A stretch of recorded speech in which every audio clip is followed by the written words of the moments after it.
Halo sahabat KIH, perkenalkan saya Dr. Kade Ari Suyandi, spesialis penyakit dalam.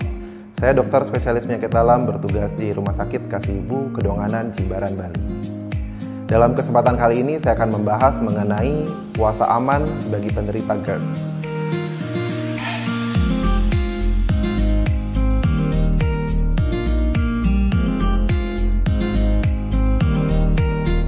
GERD atau gastroesophageal reflux disease adalah suatu kondisi patologis akibat dari refluksnya asam lambung yang ada di lambung naik menuju ke kerongkongan atau esofagus. Hal ini dapat menimbulkan gejala-gejala seperti misalnya heartburn, rasa nyeri atau tidak nyaman di area ulu hati dan dada, yang dapat juga disertai dengan keluhan mual, muntah, kembung, dan juga bahkan sampai rasa sesak atau tidak nyaman pada saat bernafas.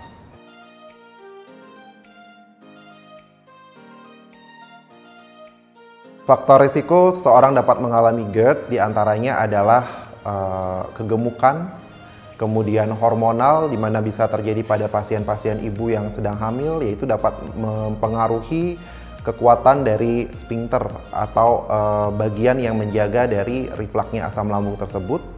Kemudian kondisi gangguan struktural pada seseorang yang tertentu yang bisa mengalami adanya suatu kondisi hiatal hernia namanya, yang mengakibatkan sphincternya itu menjadi tidak bagus sehingga asam yang ada di lambung mudah untuk mengalami reflux atau naik ke esofagus.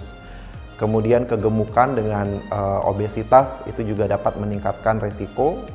Selain itu, pola hidup tentunya konsumsi makanan-makanan yang dapat meningkatkan sekresi dari asam lambung dan meningkatkan produksi gas itu juga dapat meningkatkan risiko seseorang menderita GERD, dan pola kebiasaan yang langsung posisi tidur setelah makan itu dapat meningkatkan risiko mengalami GERD.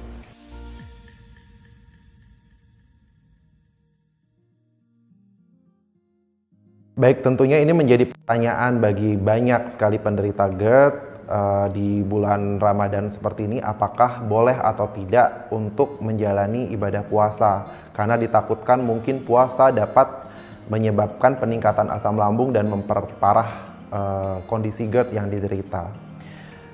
Sampai dengan saat ini rekomendasi yang dapat kami sampaikan bahwa penderita GERD aman dan masih boleh untuk menjalani ibadah puasa. Tentunya ada beberapa hal yang perlu diperhatikan. Dan studi 2016 yang melibatkan antara membandingkan pasien GERD dan non-GERD yang selama proses bulan Ramadan itu justru menunjukkan perbaikan klinis pada pasien-pasien GERD yang menjalankan ibadah puasa.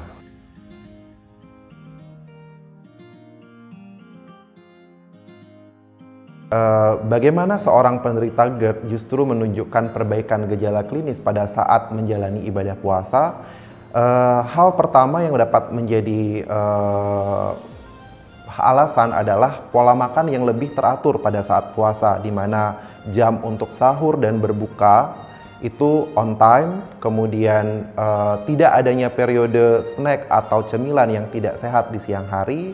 Dan tentunya pasien-pasien yang menjalani ibadah puasa dapat lebih mengontrol stres dan juga emosionalnya pada saat berpuasa, sehingga itu dapat justru memberikan efek yang positif sehingga mengurangi atau memperbaiki gejala GERD-nya seperti itu.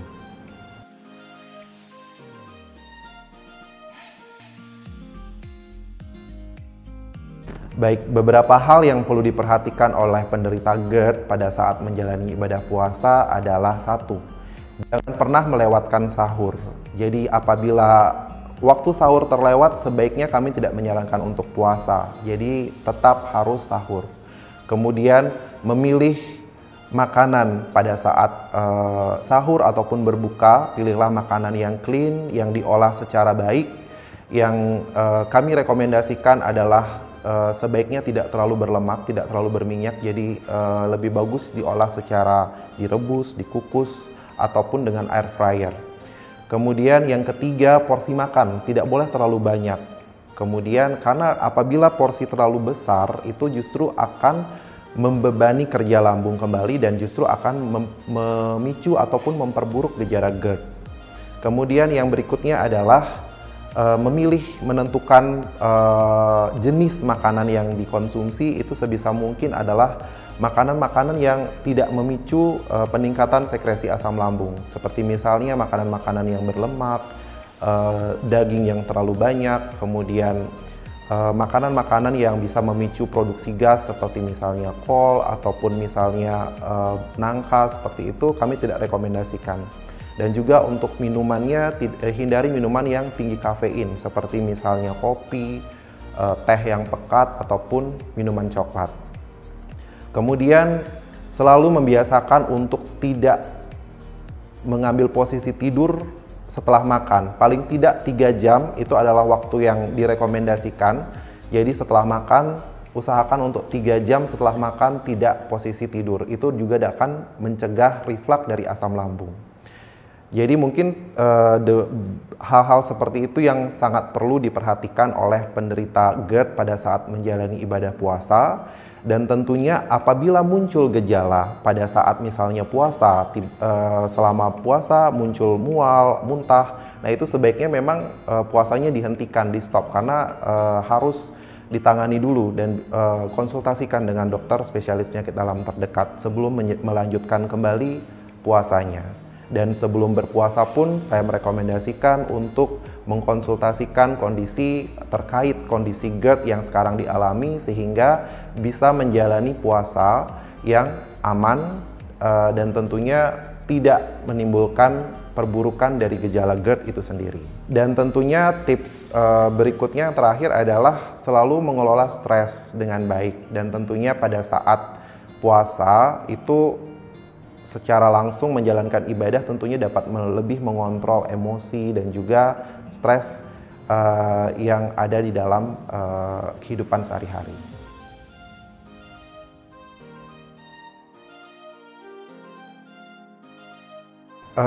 Fakta, karena reflux dari asam lambung yang dapat mengiritasi secara terus-menerus di area esofagus atau kerongkongan bagian bawah itu dapat menyebabkan perubahan atau kondisi yang tidak bagus bagi mukosa di esofagus bagian bawah, dan hal ini dapat memicu menjadi lesi prekanser di kemudian hari yang dapat memicu terjadinya suatu kanker.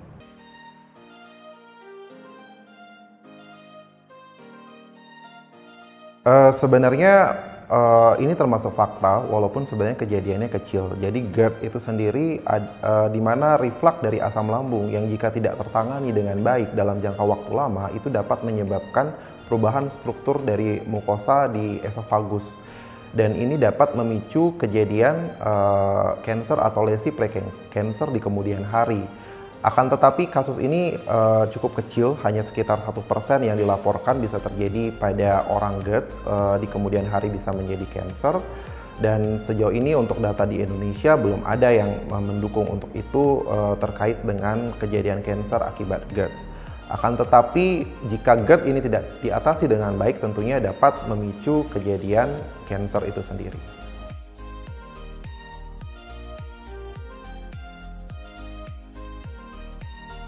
Sebenarnya ini lebih kepada mitos, karena GERD itu sendiri bukan suatu penyakit yang diturunkan seperti misalnya hipertensi, diabetes, atau kelainan genetik lainnya. Akan tetapi beberapa kondisi seperti misalnya struktural dari hiatal hernia yang kemudian bisa memicu sphincter dari les yang lebih atau tekanan dari sphincter di bagian esofagus bawah itu tidak bagus, itu bisa terjadi bawaan dari setiap orang, akan tetapi ini tidak terkait secara langsung dengan faktor genetik.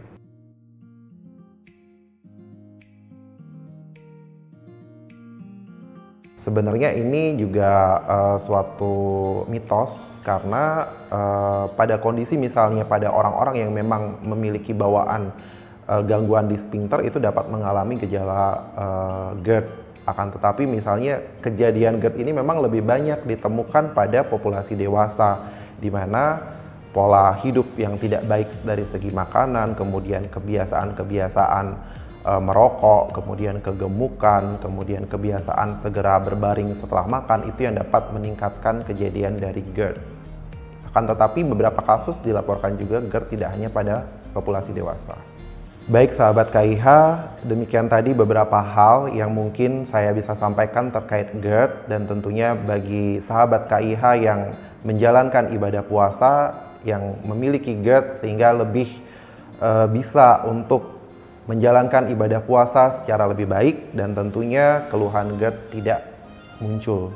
Dan apabila nanti ke depannya muncul gejala-gejala seperti misalnya heartburn, mual, dan muntah, sahabat KIH bisa berkonsultasi dengan dokter-dokter spesialis penyakit dalam kami di KIH.